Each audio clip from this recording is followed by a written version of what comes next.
La apariencia nos deslumbra, hermanos míos. Alguien viste sencillo. Su mirada afable nos brinda una sensación de confianza, y su voz tranquila es como el calor de una hoguera que nos reconforta. Su peinado de hombre educado y sus anteojos de quien busca el saber y no la acción, incautos de nosotros, nos hacen creer que se trata de alguien inofensivo, pero nada más lejos de la realidad. El diablo no por nada se llama el príncipe de las mentiras, y es por ese don de camuflaje que tiene, que deseo compararlo con Aizen, puesto que este personaje no solamente que es el mismo Satanás de la religión católica, sino que además está directamente relacionado con la rueda del samsara dentro de la visión budista. Así que, hermano mío, si tú lo que quieres es saber cuál es la conexión que existe entre Aizen, el diablo, Satanás, Belcebú y la rueda del samsara, quédate en este video, porque comenzamos en 3, en 2 y en 1.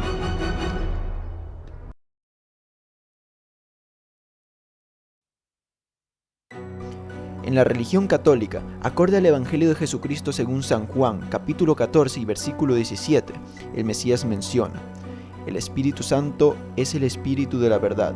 Y luego según San Mateo, toda clase de pecado y blasfemia será perdonada a los hombres, pero la blasfemia contra el Espíritu Santo no será perdonada jamás a los hombres.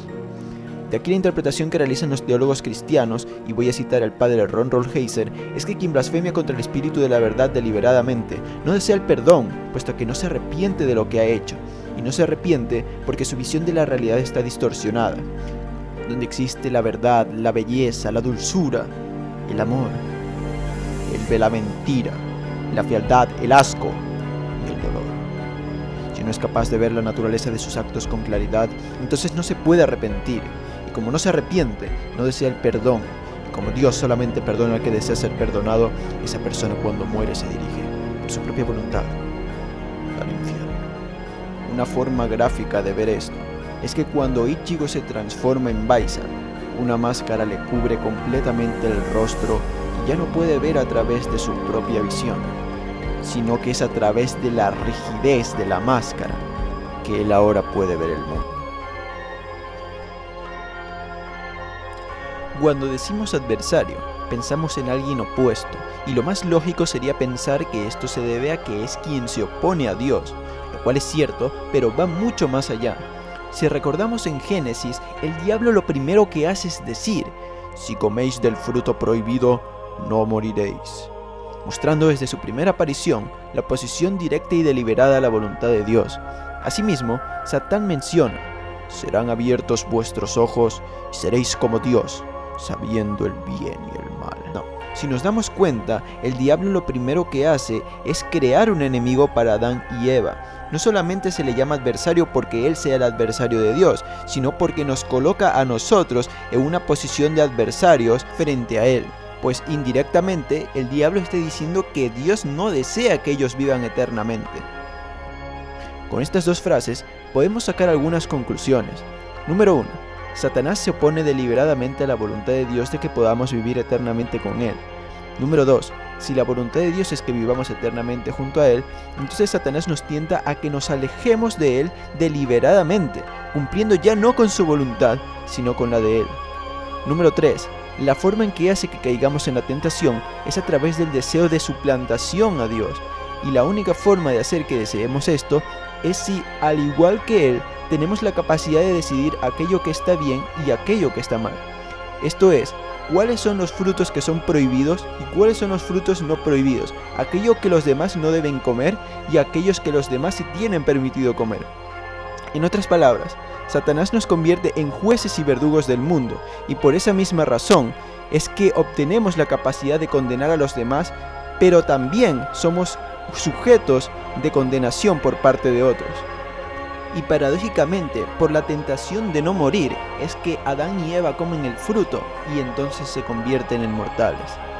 Lo que les acabo de decir también sería confirmado por Jesús en el Evangelio según San Mateo, capítulo 7 y versículo 2, cuando menciona: con la misma vara que mides, serás medido. Una vez que se come del fruto y se obtiene el discernimiento del bien y el mal, se expulsa a Adán y Eva del paraíso. De la misma manera que cuando el hombre crece, es expulsado del seno familiar para que con su discernimiento tome las decisiones que crea adecuadas, y es justamente donde entra el amor del Padre en permitir que sus hijos, con su visión de las cosas, salgan al mundo aún con la posibilidad de que al hacerlo cometa acciones tan garrafales que lo puedan conducir a la muerte y, en el caso de Dios, al infierno. Esta propiedad de convertirnos en jueces está relacionada con la segunda traducción de Satanás, que significa acusador, pues cuando en nuestra cabeza separamos el bien y el mal, lo correcto de lo incorrecto, lo justo de lo injusto, hay una voz en nuestra cabeza que nos dice que lo que consideramos mal, incorrecto o injusto no debería existir. Es él quien lo dice: ese tipo te miró mal, ella se ha burlado de ti, ese ha despreciado tu regalo, esa gente te tiene envidia y por tanto convertimos en nuestro enemigo personal a la persona que Satanás ha acusado de ser mala con nosotros. ¿Por qué, Dios? ¿Por qué solo tú puedes elegir el bien y el mal? ¿Por qué? ¿Por qué? ¿Por qué? ¿Por qué? ¿Por qué? ¿Por qué? ¿Por qué?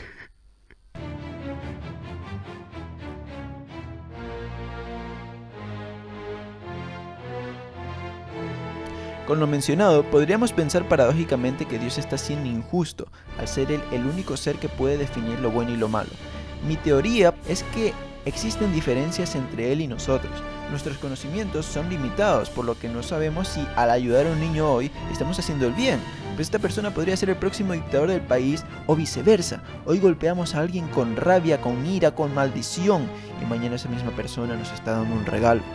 Entonces Dios sería el único que conoce todos los futuros posibles y cuáles son las consecuencias de nuestras acciones. Por lo tanto, nuestras acciones, valga la redundancia, serían neutras para Él. No existe ni el bien ni el mal para Él, simplemente existen acciones con consecuencias. Y aún así, por amor a nosotros y a su creación, permite la existencia de Satanás para que podamos aprender a elegir aquellas acciones que nos acercan a Él por voluntad propia. Con todas estas explicaciones, vamos ya ahora sí a comparar a Aizen con Satanás de la religión cristiana, hermanos míos. Ambos son muy buenos mentirosos, tanto es así que jamás sospechamos que Aizen pudiera ser el traidor del Seireitei en la saga del rescate a Rukia. Lo siguiente es la oposición deliberada a la voluntad de Dios. Interesantemente, la existencia de las leyes de la sociedad de almas se debe a que así el Rey Espíritu lo decidió antes de ser descuartizado por los líderes de los 5 clanes nobles, por lo que esas leyes y esa autoridad que traicionó Aizen también representan la voluntad de Dios y por lo tanto existe una oposición directa a esta. Finalmente, tenemos la idea de reemplazar al creador, que también se cumple en el caso de Aizen, quien no es capaz de entender porque Urahara se somete en vez de buscar igual que él regir la dirección de la existencia, reemplazando al Rey Espíritu. Todas estas comparaciones me hacen pensar que cuando hablamos de Aizen, estamos hablando al mismo tiempo del Satanás de la religión cristiana. Sin embargo, Bleach bebe también del budismo, así que es momento ahora de ver cómo se relaciona este personaje con esta visión del mundo. Según el budismo, cuando Siddhartha Gautama estaba por alcanzar la iluminación, se le apareció un ser llamado Mara quien comenzó a tentarlo con diversas visiones. En una primera instancia, quiso asustarlo con un ejército que se acercaba para matarlo. Buda, que estaba meditando bajo un árbol, no hizo caso y Mara fue derrotado. Posteriormente quiso sabotear otra vez sus esfuerzos, enviándoles hermosas mujeres que se suele decir que eran sus hijas, las cuales, curiosamente, se les identificaba como los siguientes nombres: Tana, Arati y Raga, las cuales significan respectivamente sed, aversión y apego. Dichas hijas, postrándose en sus alrededores, se comenzaron a quitar las prendas hasta quedarse totalmente desnudas ante el Buda. Pues este permaneció imperturbable y otra vez, Mara y sus hijas fueron derrotados. Si nos damos cuenta, Mara tienta, al igual que el diablo, a actuar en contra de la voluntad de Dios, pero además se encarga de crear este tipo de ilusiones para que la persona que busca la iluminación se distraiga de su propósito. Interesantemente, este es el mismo poder que Tite Kubo le dio a Aizen, y también tenemos que decir que justamente al diablo se le llama el príncipe de la mentira. ¿Y qué es la mentira, hermanos míos? Es un espejismo, es algo que parece pero que no es, y que busca que actuemos de acuerdo a lo percibido. De la misma manera, el Kyoka Suigetsu permite a su usuario la hipnosis total, de tal forma que el enemigo queda prisionero de sus propios sentidos, una vez que Aizen desenvaina el acero de su espada. Esta facultad de impedir ver la verdad se relaciona con la rueda del samsara, la cual establece que mientras permanezcamos ignorantes, apegados y con odio, continuaremos creando karma y por tanto continuaremos renaciendo en este mundo lleno de dolor y sufrimiento. Una forma sumamente gráfica de ver el papel de Aizen como Satanás o Mara es en su pelea contra Hitsugaya, donde primero lo provoca, haciendo que Hitsugaya lo vea como enemigo y por tanto, creando su karma. Sin pensar, el peliblanco se abalanza contra Aizen y posteriormente destroza la ilusión que había creado, revelando que quien había sido atravesado con la espada era nada más y nada menos que Momo, la mujer que él quería cual hermana y que gracias a su odio, ahora yacía moribunda frente a él.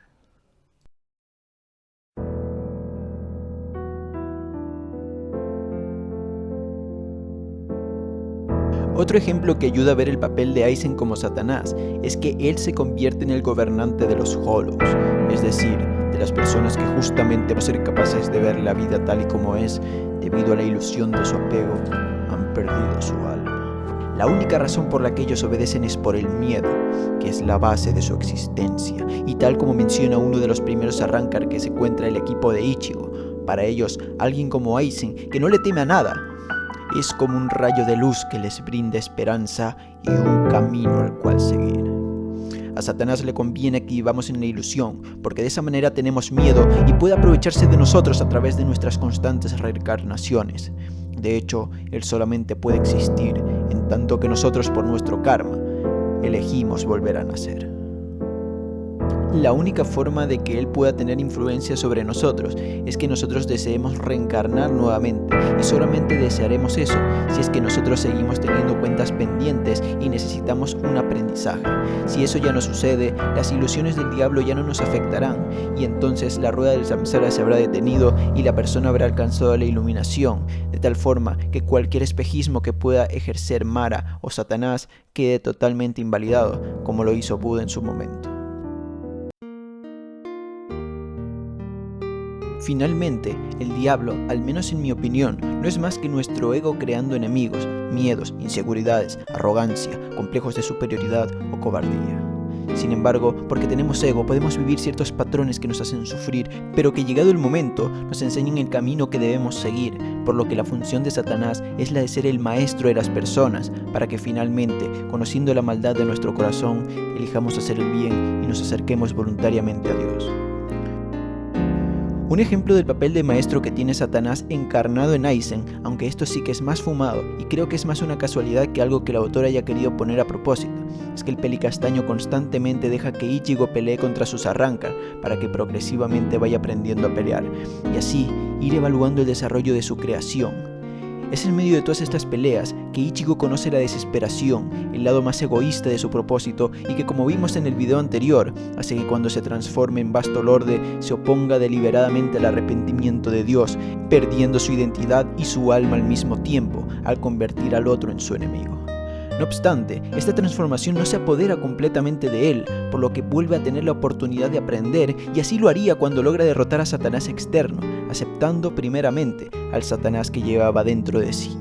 La muestra de la aceptación, que no la justificación que le da Ichigo a Aizen, es la compasión que siente una vez que éste ha sido sellado, mencionando la soledad que emanaba de su espada, sentimiento parecido al que emanaba Zangetsu Holofikawa en su mundo interno. Vuelvas efímero lo eterno, corrupción lo sagrado y verdad la mentira, para que conducido de tu mano, oh Rey de este mundo, pueda conocer al Rey que adoras.